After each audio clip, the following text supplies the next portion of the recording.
Call in by clicking the link in the stream's description. The professor wants to hear from you.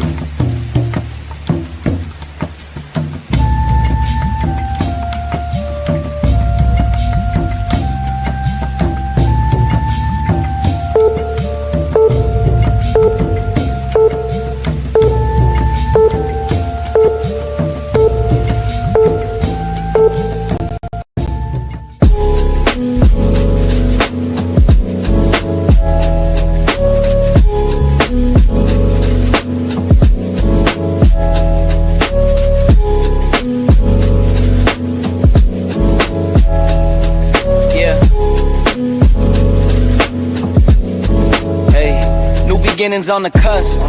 Not too old to adjust. Old dog, new tricks. Remember, I was just a pup. Something dirty in my cup. Clean soul, good car. Isn't it lovely? I ain't looking back, I'm focused on what's in front of me. Everybody dates a number, but I'm still here luckily. I know that God got me, so I'm in good company.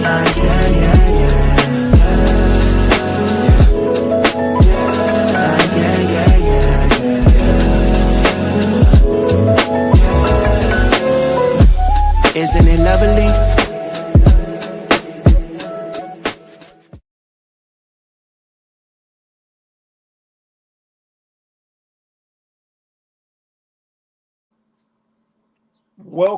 Welcome, and thank you for joining us today. I am your host, Professor Bear, and this is a Bear's Thought.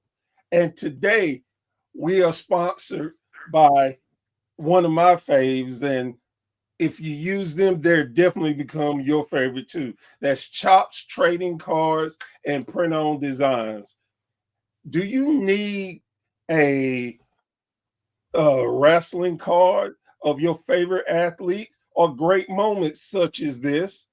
Well, Chops Trading Cards is the place for you to get it. And because you know the professor, he can help you get 15% off your entire purchase. Only thing you have to do is put in Bear 15 and get 15% off amazing work from to me. And this is just me. But again, once you do it, you'll see what I mean. One of the greatest cards, prints, they are just on point. That is Chops Trading Cards, your place for great work. Now, today, I am lucky to have my guest. She is co-owner. Now, you have to excuse me and help me get this right. Oh yeah. Is it sounds? I can't remember. I apologize. So I am co-owner of New Sound Wrestling out of Sioux Falls, South Dakota. New sound. I apologize. I knew the sound. I was like, wait a minute, I'm forgetting something. This is my guest, Amanda. Amanda, how are you doing today, ma'am? I am doing great. How are you? I'm doing wonderful. So, as I like to do when I start off, tell my audience, how did you first get into wrestling? What made you become a fan of the sport? So becoming a fan, I had seen my cousins and my aunt watching wrestling in the mid to late 90s. So I saw it and I didn't really think too much of it because I kind of aged myself here, but when I was growing up, my parents didn't have cable. So we only had like 8 stations and wrestling wasn't on them. So I would see little bits and pieces when I would stay with my cousins. And so I knew what it was. And then once I graduated high school, started living on my own, um, I started to watch it a little bit more. And WrestleMania 17, with the TLC match when Edge speared Jeff Hardy uh, from the ladder. That was the second that I was like, I like this. I'm a fan of this. Um, and I've been through kind of, I'll watch it for a little bit and then I stop watching it and then I watch it again. But I've been pretty consistent since about, 2014 or so. That I definitely consider myself a consistent wrestling fan.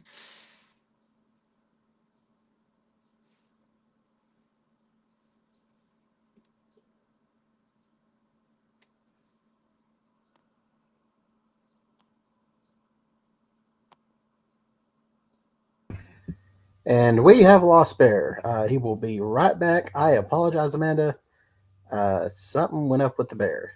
Something happened. I was gonna say I thought it was frozen there for a second. I was like, "What's happening?" And Bear's right back, folks. Sorry about that. You never know what's going to happen on a live episode. Not on a live stream. I have learned that way too often. There he And is. thank God I have a backup computer right beside me because my computer just died. Oh no. Wow. So, if you don't mind starting over again, I truly apologize. Oh yeah. So starting over as far as when I became a fan. Yes.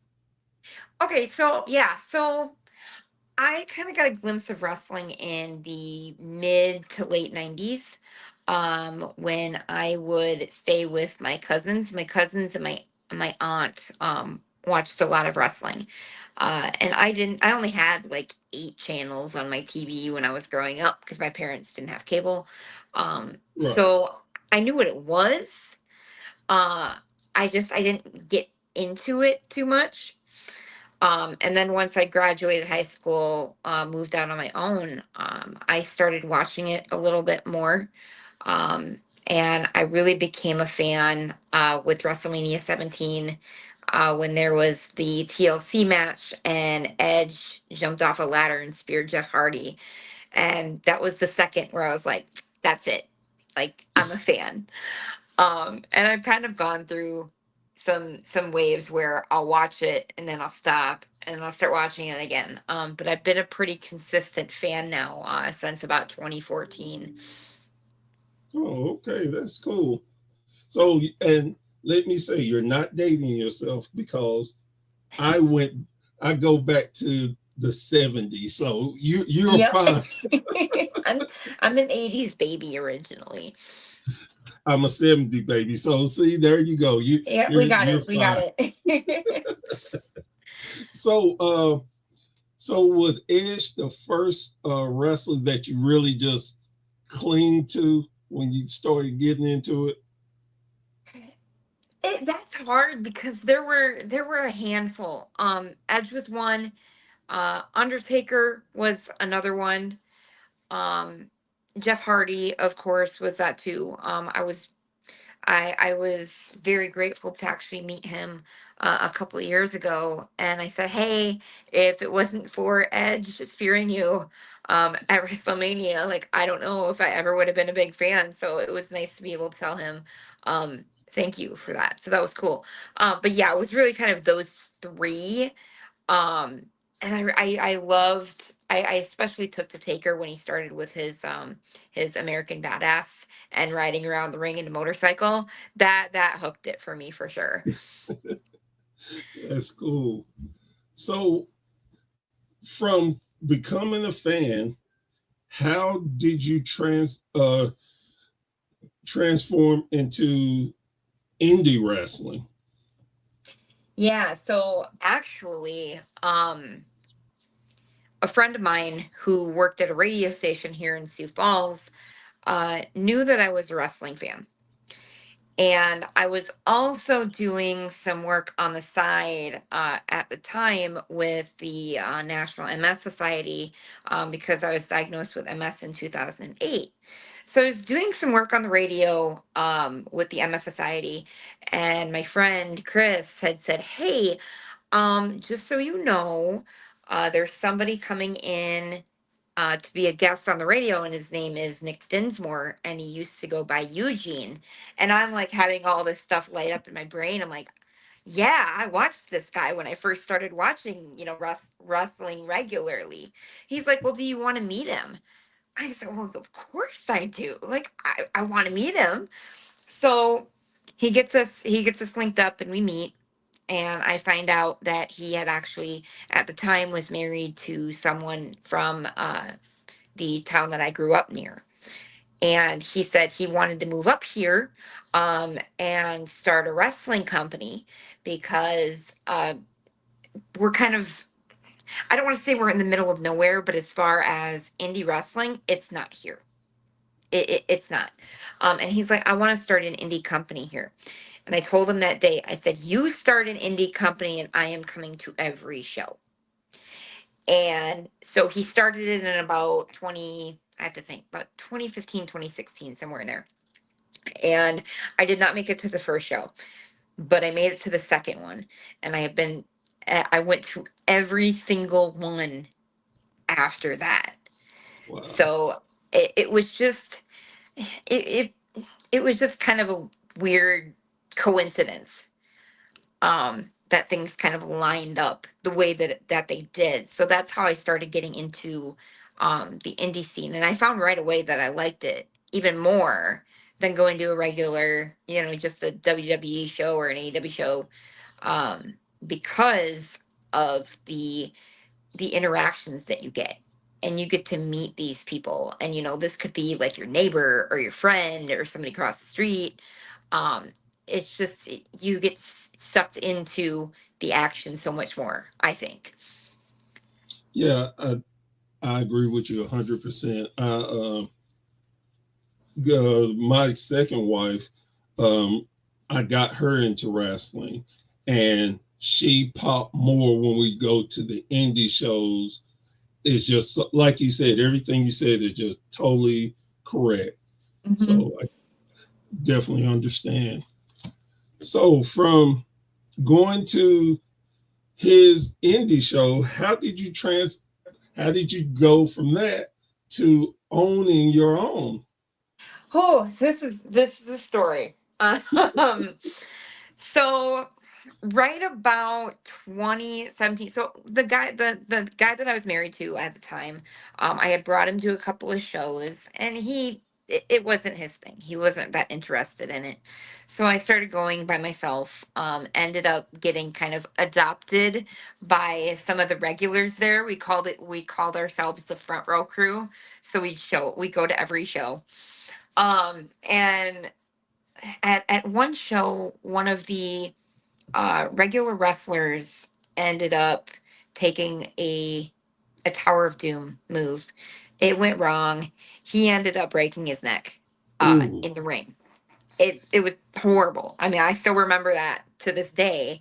And the next month, because obviously after that he decided he wasn't going to wrestle anymore. That next month, to help with his medical bills, Nick decided to do a raffle for just to help out with the medical bills and things like that. So I'm looking at all these prizes, and one of the things that I see is a free semester of training. And I was like, sure, I'll get in it. I'll see what I think of it. And I ended up winning the free semester of training. And I'm like, I'm just a girl with MS who, like, I don't know if I can do this or not, but I'm like, let's give it a shot. And I did. And that first night was it was interesting. It's hard. Nobody I don't think until you actually get in the ring and you take your first bump, you really know how hard it is. Especially when you're in your late 30s at that time. But I loved it. I kind of decided, like, pretty early on, that as much as I liked wrestling, my body just didn't like it. So I started talking to Nick, and I'm like, "Hey, what about being a referee? Because I like the referee thing." He's like, "Yeah, absolutely." Because when you go to his classes, he likes you to be a ref first, so you can understand, the communication and what goes on during a match before you actually wrestle. So he was totally great with that. So I refed for a few months, and then I took a break. I had some personal things going on in my life. The guy that I was married to at the time, we got divorced. And right about that time, so that was about 2019, I decided to get back in and do it again. And actually, um, the first time I got in the ring, or my ringer turn, I got to yell at Jonathan Coachman, which was amazing. Like, to this day, if I will tweet him, if I will, send a tweet, he'll be like, that was one of the best times I've ever had on an indie show. So yeah, I love being able to kind of tell that story. So shortly after that, I was actually dating one of the wrestlers, and spoiler alert, we ended up getting married. um but so we kind of went along, working with Dinsmore and all this stuff. And it was about, I think it's been about 3 years now, that he ended up moving back down to Florida. He had gotten divorced, and he yeah, so he was in Florida, and he had sold the company to a couple of wrestlers up here. And sometimes, as indie shows do, um sometimes personal things happen, and then our friend ended up having to sell it to an out-of-state company.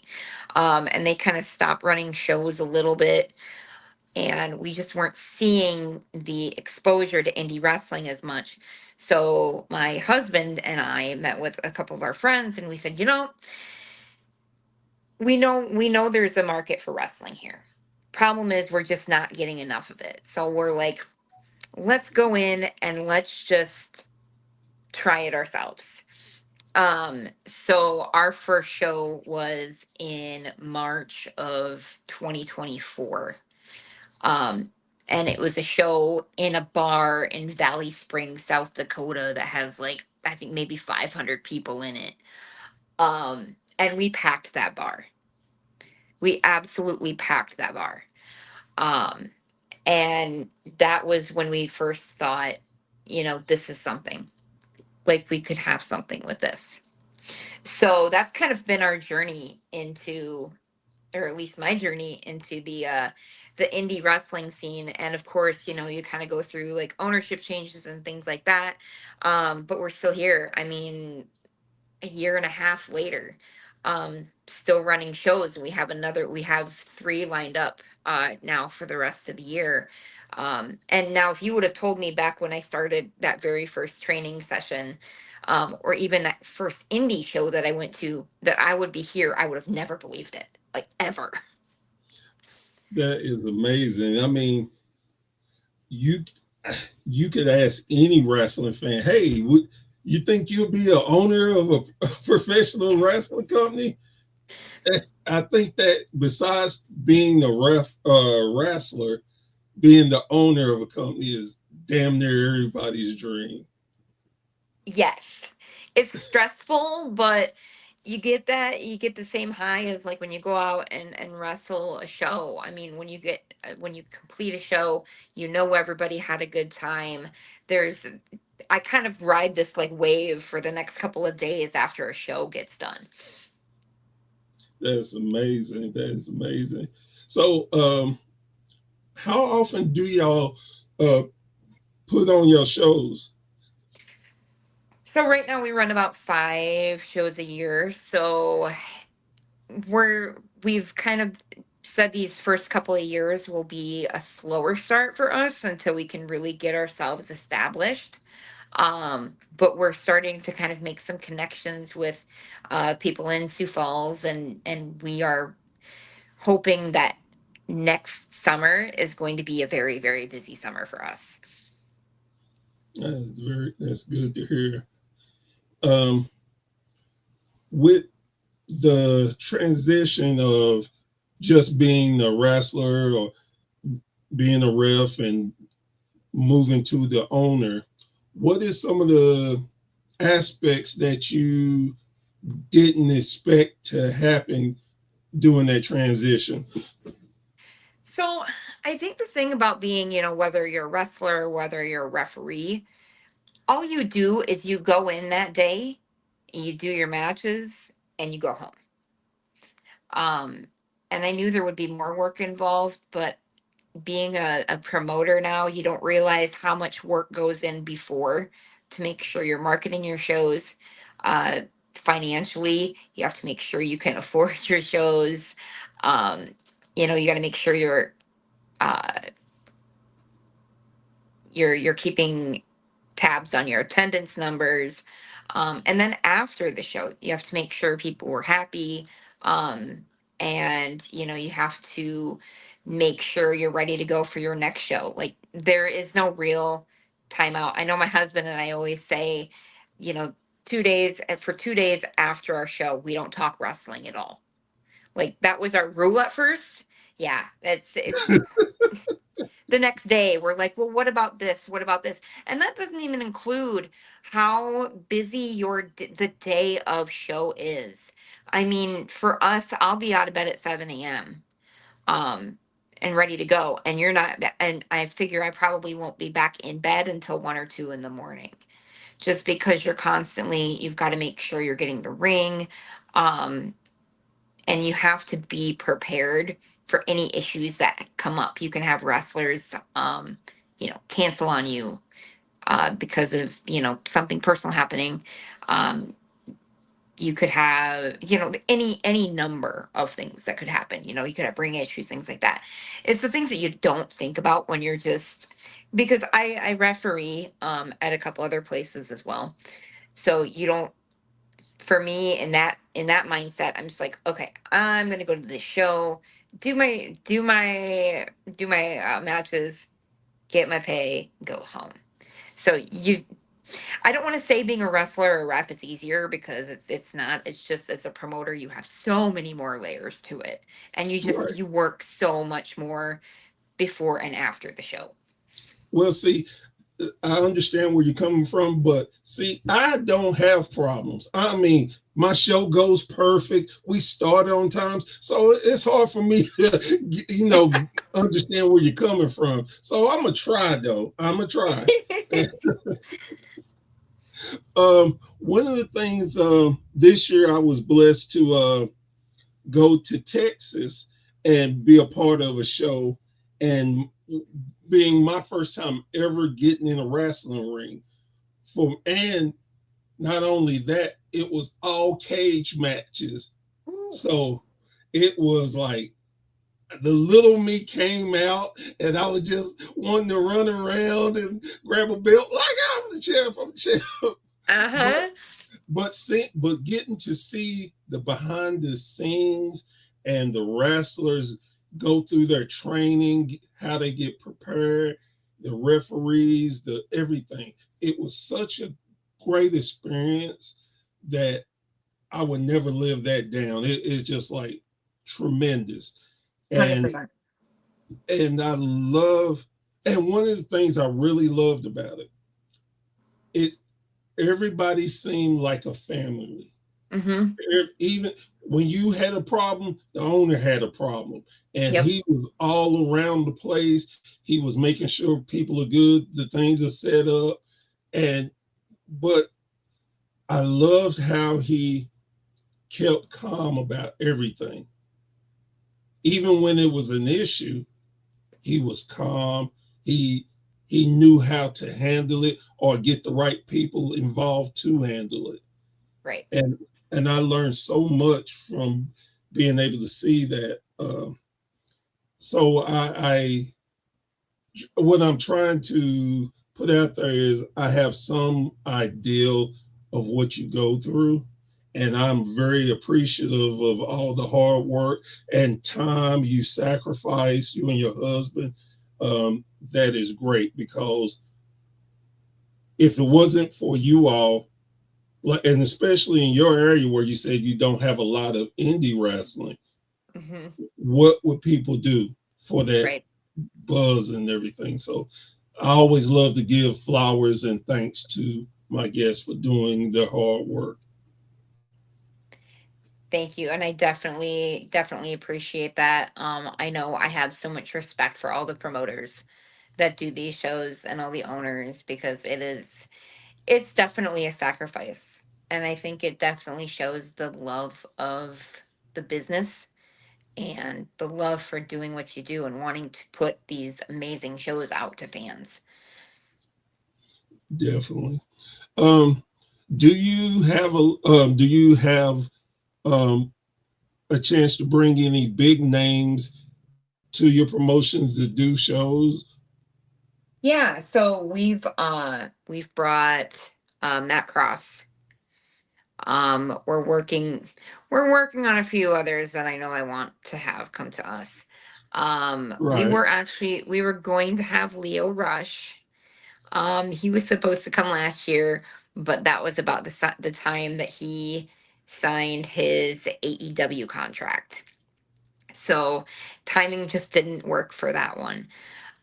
We did have JTG a few months ago as well. Great guy. And we've also had Paul London uh, at one of our shows too last year. So Mhm. nothing, definitely no one huge yet, but we're working on it. Well, the names you mentioned, I would take as huge names. Um, with that being said, tell me more about your talent there. Your I would love to know about your champions and Hmm. Yeah. So our champion right now, his name is Uriah Upton. And he actually just won the championship back in June in a cage match from Brandon Nitro. Brandon Nitro has been an active wrestler up here, oh, I would say about 8 years now. Um, I have to put a plug in for him because I've known him since he first started, and the transformation that this man has gone through has been incredible. Again, I saw him when he first started, and they called him the convict. Um, Big straggly beard, uh, and now he wrestles everywhere in the Midwest. He goes by the Bang Daddy now. In everywhere but New Sound. He's our heel in New Sound, but he was our first ever champ. So Uriah, who again, another amazing talent. If you haven't checked out Uriah Upton, definitely check him out. But yeah, Brandon was our first one. Uriah is now our second. Uh, and we also have what's called the um I was gonna say, see, I'm pretty close to two other promotions that we work with in the Midwest, and I always have to make sure I'm not getting their titles messed up with ours. But we also have a title called the Alternative Championship, and that one was originally held by a wrestler named Jameson McGregor, who is out of Omaha. And that was actually just one. Jameson was defeated by a wrestler named Alvin Falcone, who is out of Sioux City. And I know you're talking about, how you kind of end up being a family, and all four of those wrestlers are like my brothers. They are amazing. It's fun to watch them, whether they are a face or a heel. uh, I think that people who do not go to indie wrestling would never understand just the atmosphere is different. It is. I've been to shows where it was so loud that I closed my eyes and I couldn't tell that I wasn't in an arena. It was that loud. Hmm. And just Yes. the joy and like we both said, the camaraderie within the wrestling family, the fans, because like you said, you being an avid fan, you went. Well, you have those who come all the time to y'all's. and it just feels like family. If y'all don't see them, the first thing, okay, what's wrong? Something's wrong. They Yep. usually are here. Yep. 100%. Yeah. So, what is your goal for New Sound Wrestling? Where do you want to see New Sound Wrestling go to in the next 5 years? I was gonna say 5 years. I it's one of those I can't think of just okay, we're just Sioux Falls, because then I feel like we're not allowing ourselves to expand out as much as we can. We have so many smaller communities. Sioux Falls has about 250,000, but then you also bring in the smaller towns that we have around here. And I mean, I want to start getting into a little bit more of southwestern Minnesota, have shows there. Have some more. We have a big college town about 45 minutes north of here. I want to get into the college communities, put on shows for these guys who wouldn't who wouldn't normally, necessarily get to see a show. People go to these really big shows, but not a lot of people have that experience with indie shows. So I want to see just our growth exploding over the next 5 years, and really just kind of bringing. It's so great now to see, you know, parents coming in with their kids because I will always hear about, I have a couple of adults who are like, yeah, my parents brought me to these shows as a kid, or WWE shows when I was a kid, and now I get to bring my kids here. And that's so fun to be able to hear those stories. So I want to be able to bring that to other communities outside of just Sioux Falls, and I really think we're going to get there in the next, even 2 to 3 years. That I love that. I love having the thought of growth and looking beyond just your one little territory, because you can build and go further and further, and that's Yeah, how you feel. exactly. And I'm very lucky. We have two promotions. We're kind of the in between because Fargo, North Dakota has Below Zero Wrestling. We have New Sound Wrestling. There's Magnum Wrestling down in Omaha. And we have great relationships with both the Fargo group and the Omaha group. And that's so advantageous to me because I get to see how they do their shows, and the owners and the people that run things there. It's so nice to be able to just kind of bounce ideas off of each other and know that we're trying to, if they're all kind of on that Interstate 29 um line, so we all kind of have just that kind of camaraderie that we're all in the same area. That's good to hear. Do y'all work together when you get a chance? Yeah, so actually, a lot of our wrestlers that we have on our New Sound shows come from Magnum in Omaha. And we also have a couple coming that come from Below Zero. And I actually, when I do ref, I ref for Below Zero a lot. So when we were thinking about, starting our own company, the Below Zero owner was the one we kind of got to pick his brain a little bit and say, okay, how do we do this? That's great. That's great. Especially nowadays, I think um, there's a lot more of working together, understanding that it's so much out there for everybody, and if Mhm. we work together, we can all grow together. And I love hearing that. Exactly. So now I got to ask the $1 million question. Okay. And you being the owner, and I know you're busy, who is your favorite wrestler right now? And you cannot say your husband. I always preface that. I'm like, I cannot say my husband because that's just unfair. Oh man, that I always preface it saying it's like that's like trying to pick my favorite child. I mean, it just is. Um. Oh man. Okay. So we're talking like anywhere, like indie, Anywhere. professional, anywhere. Okay. I'm gonna kind of go out on a limb a little bit and say Finn Balor is my top guy right now. LA Knight is a very close second.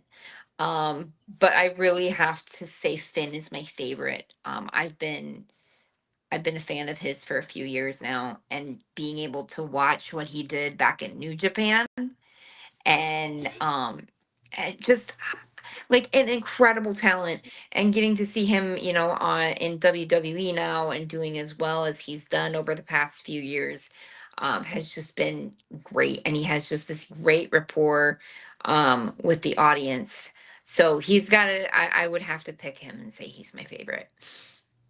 Well, your favorite is your favorite, but I have to be Hmm. truthful. I'm so glad that you didn't say Seth. No. And the reason being just because he's local to you, so it's like, oh, she's gonna say Seth, and I wouldn't have been mad at it. It's and that's easy to say too, because a few of the wrestlers that we've had work with us have trained at Black and Brave, which is great, and I love him, and I think he's a wonderful talent. But yeah, I almost feel like it's too cliche. I also felt like it's kind of cliche to mention Shayna Baszler too, because Shayna Baszler is from Sioux Falls. Um, Right. and it's like I know her dad, but it's like I feel like that's almost favoritism, so I can't say her. Well, I I will say this. In the same token, I'm from Knoxville, Tennessee. Bianca Belair is from here, Hmm. and I actually know some of her family. So I, when people ask, I'm like, Bianca. Yep, yep. Why would I? And then another person that's actually from here that a lot of people don't know is Ivy Niles. She is from Ivy. Knoxville. Love Ivy. The women's roster, I think for both WWE and AEW is just stacked. Like the talent is amazing. And again, I started watching during the Attitude Era, when I don't think the the divas, I guess, really got their flowers at that point in terms of, being physical. It was more like, oh, these guys are eye candy, yay, and that's about it. Now you get to really see these talents, whether it's Rhea or, like you said, Ivy and Bianca. Um, and I could say Tiffany Stratton too, because she's kind of sort of a local girl. Um, but it's just so fun to watch how far women have come in wrestling in the past 20 years. Absolutely. I've been a stark advocate of stop screwing the ladies Hmm. wrestlers, and I didn't mean to make a pun like that, but it was basically they just throw them out for 5 minutes and come up with some crazy silly stuff. She went through your bag. That's motivation, and y'all gonna Hmm. fight, and you only had the world title. I'm like, so either you're a world champion or nothing. And Yep. so I'm so glad they've gotten the secondary titles. I'm glad that they're starting letting women do what they can do and show they're just as equal as the males. So it's been a Absolutely. great turn. And like you said, the roster, and can't be remiss without mentioning TNA's and Hmm. NXT women roster. I mean, Oh yeah. just fabulous. Yeah, it's great. So, with that being said, what what do you look for in your storylines that y'all have in New Sound? Or well, let me rephrase that. Do you are you more based on storylines or the wrestling aspect of it? Well, my saying is I am a sucker for a good storyline. I want to I want to invest in it. And with New Sound, we have a little bit of both. We have some, just plain old wrestling matches. But then we also have some that have storylines integrated with them. And I always say with my husband and I, it's really hard for us to be together and not have a storyline associated to something. We always try to avoid it, but then it just comes around because it makes sense. Um, so we have a couple of different storylines going on at New Sound right now, but for me, I'm always a fan of having the storyline with it because you want to have something that makes sense and you want to be able to build to a really big blow off match that people are like, what's going to happen? Like, you're pretty sure the good guy is going to win, but you don't know for sure. So I love that storyline aspect. And then I feel like if the wrestlers are able to take that story and translate that into their match, I mean that's always stellar for me. I love that answer. And that's the thing I believe. There's no right or wrong answer, in my opinion, of that. But like you said, if you can combine the two, you're coming out making such beautiful music. Plus, it sticks in the fans' mind and it helps to project them onto the next storyline and investment of that wrestler's good, bad, whatever. It like, wow, I got to see him get his, or finally he triumphed over all this. So yes, Mm-hmm. I totally agree. Totally agree. So the next thing, with you being a referee, Mm-hmm. um, how do you feel about seeing more of the mainstream bigger companies have more female referees out there? Oh, I love it. I love it. Obviously, being a referee, especially on television, was such a male dominated industry for so long. Um, to get, these women, I know it started with Aubrey, but now it's also going to Jessica. I can't think of the other gal's name off the top of my head at this point, but it's been so amazing just to see these women get in here and do what these male referees have been doing for years. And personally, I love Jessica Carr, and I notice, when I'm coming up on a show where I'm going to be a ref, I watch these matches and I watch the ref just as much. Um, because everyone, well, you hear it a lot, like a good referee, you never even notice they're in the match because they're an extremely important part of the match, but their job is also to try to be invisible at the same time. So when I was watching the match with Seth where he got hurt, and I was able to watch what she did and how she communicated. Not to say that that a male ref wouldn't have done just as well, but I think it just shows her professionalism, and I think it's just, for me, it's these little girls in the audience that look at her or look at any of their other female referees and say, if they can do that, I can too. And I think, whether I'm a referee or whether I'm, speaking as CEO in the ring, I always want to try to, find these girls in the audience and say, if I have one girl in the audience that says, I can do that, if she can do that, then I've done my job. And I think it's just it's such a good reflection to all, the little girls out there growing up saying, I can do that. It doesn't have to be just a male doing it. And I think that says the same thing with women's wrestling too. That, it's not just a male dominated industry anymore. Women are breaking out into all these other parts of wrestling. And I think it's absolutely just a great thing to see. Oh yeah, 1000% on that. It's it should be about the love of the sport, not the gender, not anything else. And I think it's becoming more and more evident that women can do just as good as men. Um, Talking about the all women pay per view evolution, I thought they waited too long. I thought they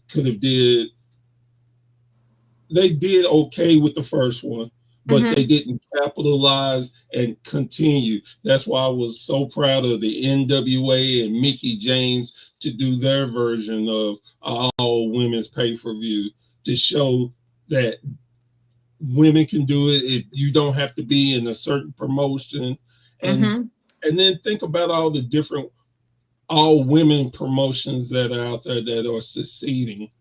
Yeah, absolutely. So I definitely am proud to be a wrestling fan and proud to see more and more. And like yourself, being an owner, that is always a great thing. Um, Again, it's the wrestling. It shouldn't be Yep. anything else. Exactly. So, with that being said, we're about to wrap it up. But before we do, I would love for you to give out your uh, your socials. Of course, shout out anybody you would like. And I don't even think I should need to say this, but I'm gonna say it again. I say it anyway. Shout out your husband Of course. and have fun with it, and please let my fans know where they can go to see the action and follow you and hopefully become a fan of New Sound Wrestling. Absolutely. So my name right down here, right there, that is my wrestling name, Amanda Monroe. I am on Facebook. Also, I will of course have to shout out my husband. He is DeLorean Diggs on Facebook. If you look at the groups, he is DeLorean Time Traveler. I just saw the comment about another Monroe. I don't know. I could be related to a lot of Monroes out there. I mean, I'm fine with that. Um, so yes, DeLorean Diggs. That is my husband. He is his wrestling name and his real name are exactly the same. We When we first dated, I had to make sure he had to show me his driver's license because I was like, "There's no way you're actually named DeLorean." No, he's actually named DeLorean. Anyway, I digress. So, and then our company is New Sound Wrestling. Again, we are out of Sioux Falls, South Dakota. If you search New Sound Wrestling on Facebook, it will be there. We also have an Instagram page at New Sound Wrestling, and we also have a YouTube channel as well. Again, just search up New Sound Wrestling. Our next show is coming up on August 16th, so just a little bit over 2 weeks away. And that show is actually going to be a benefit show for a dear friend of ours, Trent Hammer, who passed away back in March. So we are going to be giving our net proceeds as a split between his family and then also the Out of the Darkness Walk here in Sioux Falls, which is a fundraiser for the American Foundation for Suicide Prevention. I always have to think that in my head because that's a lot. Um, but we are starting to announce matches for that show on our Facebook page. We also have the ticket link there as well. So if anything, please give us a follow. We would definitely love to have you follow along with what we're doing, and then you'll be able to watch us grow. We've got about 1,200 followers right now, and I cannot wait to see that get up to like 5,000. That'd be great.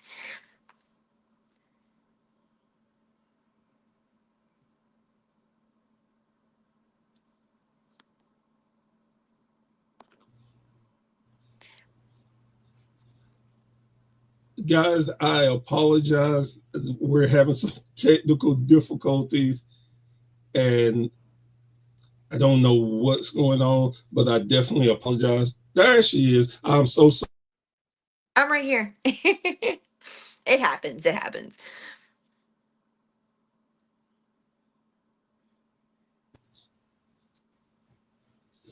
It for some reason we keep coming in and out. There we go. Oh, we're back. We're back.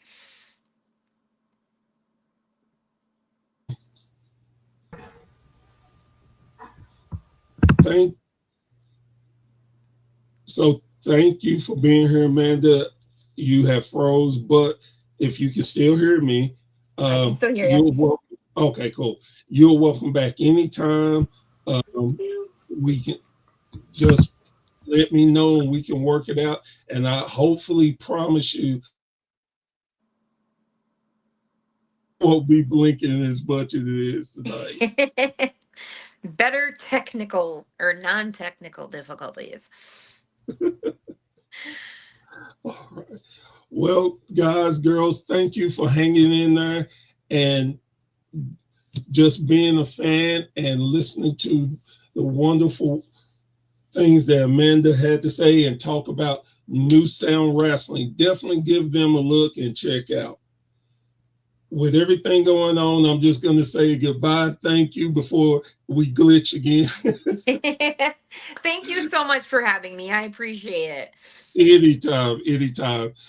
Guys, girls, thank you for joining Professor Bear on the Bear's Thought. We will see you next time.